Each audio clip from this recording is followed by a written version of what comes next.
आज हम बात करेंगे रोमियो जूलियट की। रोमियो जूलियट बेसिकली जो एक ड्रामा है जो विलियम शेक्सपियर ने लिखा है। 1500 कुछ का जो है लिखा हुआ ये ड्रामा है। रोमियो जूलियट में वो दो चीज़ें बयान करते हैं, एक तो वो ख़ानदानी दुश्मनी को और एक लड़का और लड़की की मोहब्बत।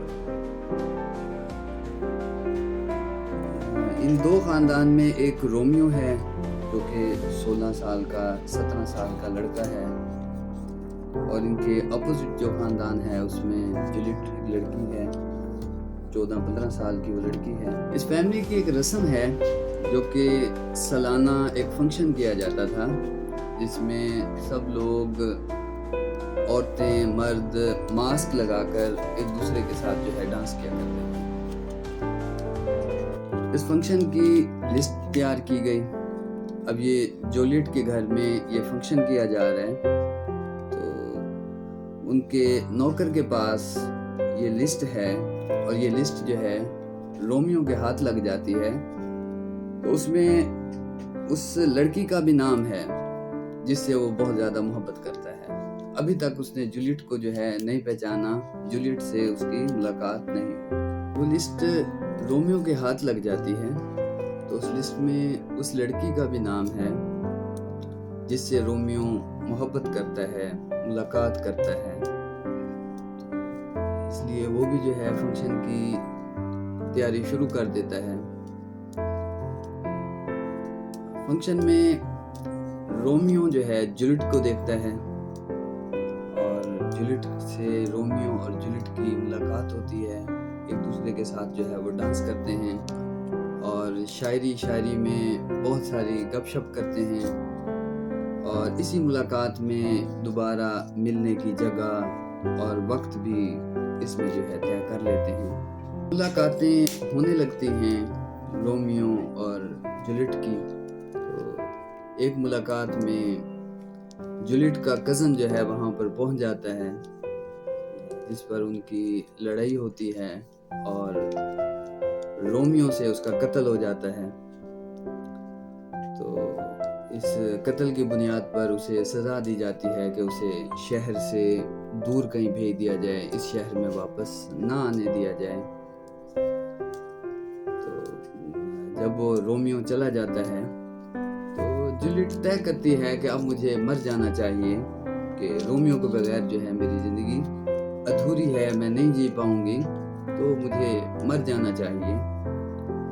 तो वो अपने पादरी के पास जाती है और उसे जो है बयान करती है कि मैं जो है अब जीना नहीं चाहती।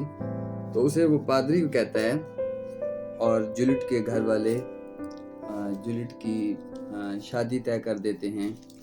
तो जिस पर जो है वो जूलियट को मंजूर नहीं होती, वो खुदकुशी करने की कोशिश करती है। वो अपने एक पादरी के पास जाती है और उसे कहती है कि मैं रोमियो के बगैर जो है नहीं रह सकती और मैं जो है मरना चाहती हूँ, खुदकुशी करना चाहती हूँ। तो उस पर उसे मशवरा देता है उसका पादरी कि तुम खुदकुशी ना करो, तुम्हें एक दवाई देता हूँ, उस दवाई से कुछ घंटों के लिए तुम मर जाओगी, तुम्हारी मौत हो जाएगी और तुम्हारे ख़ानदान वाले तुम्हें इस कब्रिस्तान में दफनाने आएंगे और मैं तुम्हें कब्र से निकाल लूँगा और तुम्हें रोमियो तक पहुँचा दूँगा। तो जिस दिन तुम्हारी शादी हो उस रात ये दवाई पी लेना, कुछ घंटों के लिए तुम्हारी मौत हो जाएगी। जब जूलियट घर जाती है तो उसके घर वाले कहते हैं कि कल जो है तुम्हारी शादी है और ये हर हाल में हो के रहेगी, इसे नहीं रोका जाता। तो उस रात जूलियट जो है वो जहर पी लेती है। जब सुबह आकर देखते हैं उसके घर वाले तो वो ज़िंदा नहीं होती, मर चुकी होती है, और ये ख़बर रोमियो तक भी पहुंच जाती है।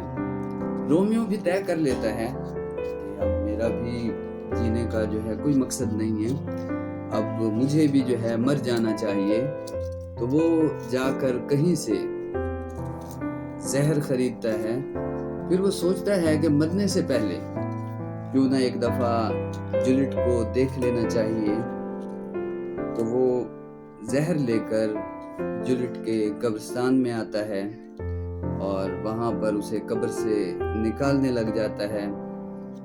جولیٹ کو قبر سے نکالتا ہے، اسے چومتا ہے، پھر زہر پیتا ہے اور مر جاتا ہے۔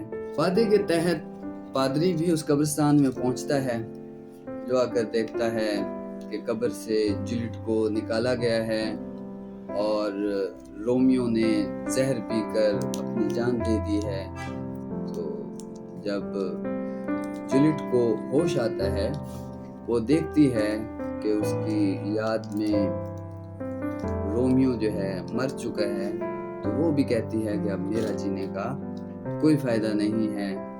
ساتھ میں اسے کوئی چاقو خنجر جو ہے دکھتا ہے، جس سے وہ اپنی جان لے کر وہ بھی وہیں مر جاتی ہے۔ یہ تھی رومیو اینڈ جولیٹ۔